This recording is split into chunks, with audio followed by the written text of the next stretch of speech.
And then finally, he ends his pronunciation by saying that for dust you are, and to dust you will return. You have come out from the ground, you have to return to the ground. And so the key for us in understanding all of these statements is in the last part, is in the very end of the statement, where God says to Adam, from dust you are, and from dust you will return. If you remember in the second creation account, God gathers the dust of the earth and then blows the spirit into the dust, and that is how that is how man becomes a living spirit, becomes a living being.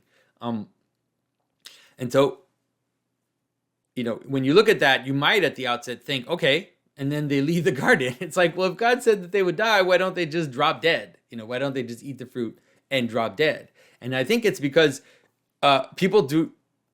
Death is one of those things that we think we understand, but that we usually don't have very good definitions for, and that we don't totally understand what it is that they're referring to.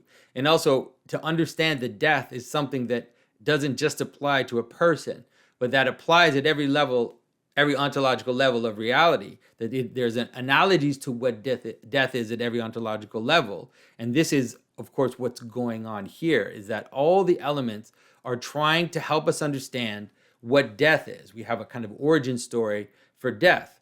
And like I said, the clue is in the idea of dust.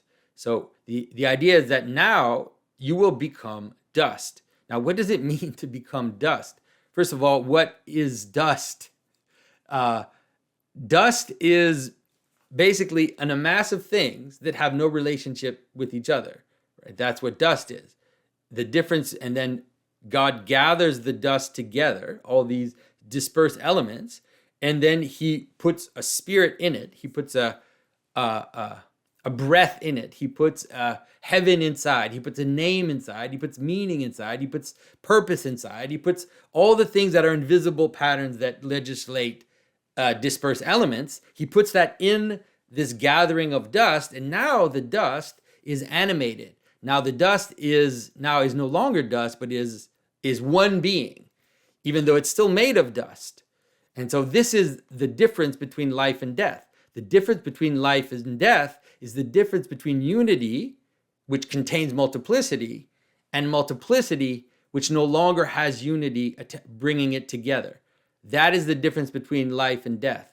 And so the difference, if you like, in the most mundane way, the difference between a live animal and a dead animal is the difference between all these different elements in an animal that are moving towards the purpose of survival, the purposes that animals have, and then all of a sudden something happens to the animal.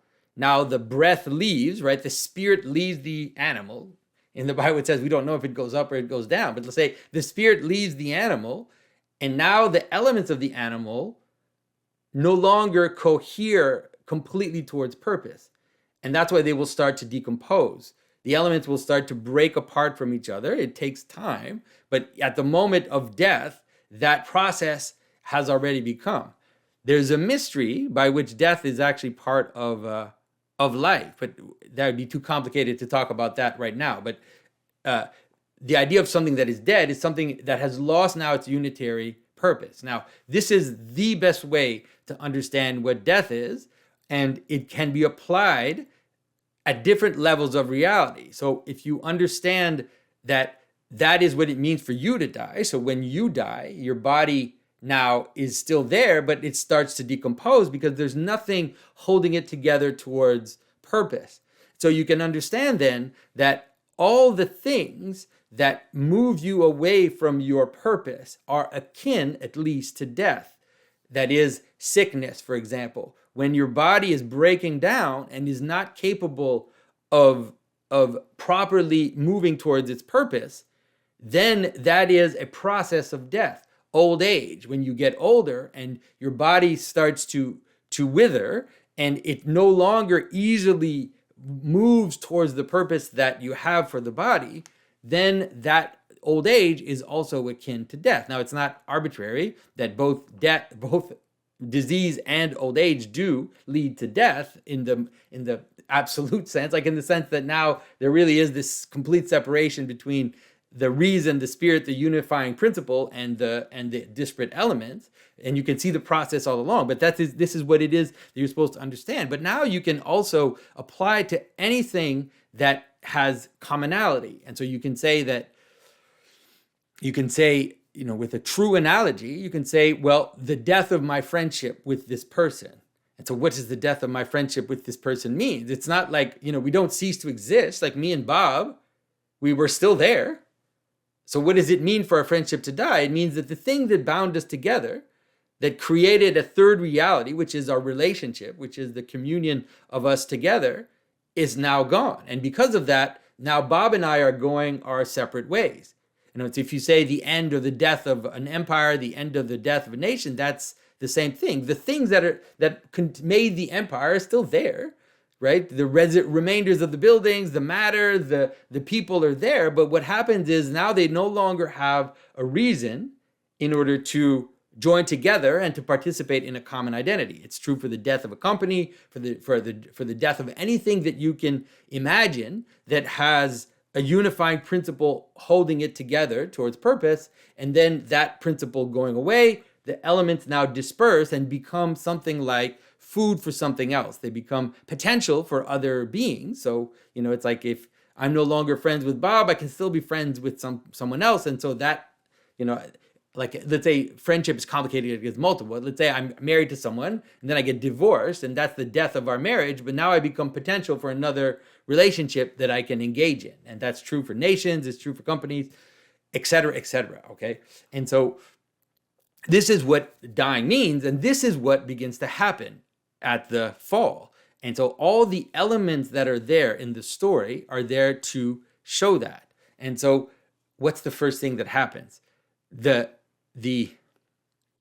Adam and Eve notice that they're naked and that they have to protect themselves. And so why do you have to protect yourself from something?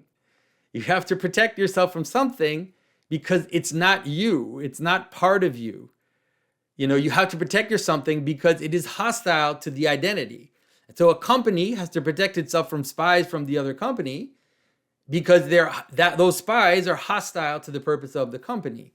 A being has to protect himself from being hurt, from someone hitting them with a sword or whatever it is that you have to do. That is the nature of protection. The nature of having to separate yourself in an act of protection from someone else is an image of separation. It's an image now of multiplicity that's losing its unitary function. So before that, Adam and Eve were naked, but they didn't have to protect each other.